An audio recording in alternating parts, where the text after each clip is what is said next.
दक्ष यज्ञ और सती का त्याग, एक विस्तृत कथा। निश्चित रूप से मैं आपको दक्ष यज्ञ और माता सती के त्याग की कहानी प्रदान कर सकता हूँ। यह एक ऐसी कहानी है जो हिंदू धर्म में बहुत महत्वपूर्ण है और इसमें शिव और शक्ति के बीच के अटूट बंधन को दर्शाया गया है। कहानी का संक्षिप्त सार। दक्ष प्रजापति एक शक्तिशाली देवता थे जो शिव को अपना दामाद मानने में संकोच करते थे। उन्होंने एक बड़ा यज्ञ किया जिसमें उन्होंने शिव को आमंत्रित नहीं किया। उनकी पुत्री सती, जो शिव की पत्नी थी, अपने पिता के इस कृत्य से दुखी हुई और यज्ञ में जाकर आत्मदाह कर लिया। शिव को जब इस घटना का पता चला तो उन्हें बहुत क्रोध आया और उन्होंने अपने गणों के साथ यज्ञ को नष्ट कर दिया।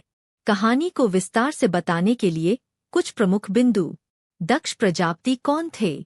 वे एक शक्तिशाली देवता थे और ब्रह्मा के मन से उत्पन्न हुए थे। वे सभी देवताओं में बहुत सम्मानित थे। सती कौन थीं? वे दक्ष प्रजापति की पुत्री थी।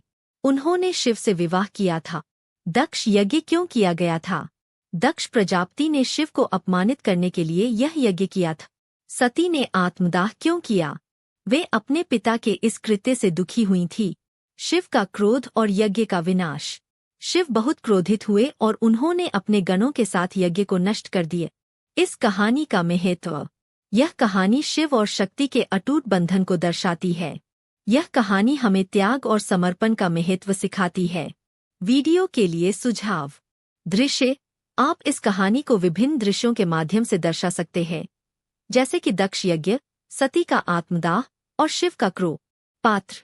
आप इस कहानी में विभिन्न पात्रों को शामिल कर सकते हैं, जैसे कि दक्ष, सती, शिव, पार्वती और अन्य देवता।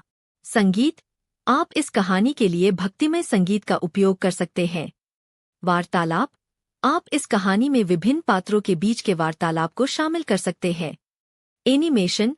आप इस कहानी को एनिमेटेड रूप में भी प्रस्तुत कर सकते हैं। यदि आप इस कहानी के किसी विशेष पहलू पर अधिक जानकारी चाहते हैं तो कृपया मुझसे पूछें। मुझे यह भी बता सकते हैं कि आप अपने वीडियो को किस तरह से प्रस्तुत करना चाहते हैं, ताकि मैं आपको अधिक सटीक सुझाव दे सकूं। मैं आपको कुछ अतिरिक्त जानकारी भी दे सकता हूं, जैसे कि दक्ष यज्ञ और सती के त्याग से संबंधित अन्य किंवदंतियां। इस कहानी का विभिन्न धर्मों और संस्कृतियों पर प्रभाव। इस कहानी से जुड़े कुछ प्रसिद्ध मंदिर और तीर्थस्थल। आपकी मदद करने में मुझे खुशी होगी। क्या आप कुछ और जानना चाहते हैं? कृपया ध्यान दें कि यह कहानी विभिन्न स्रोतों से ली गई है और इसमें कुछ भिन्नताएं हो सकती है।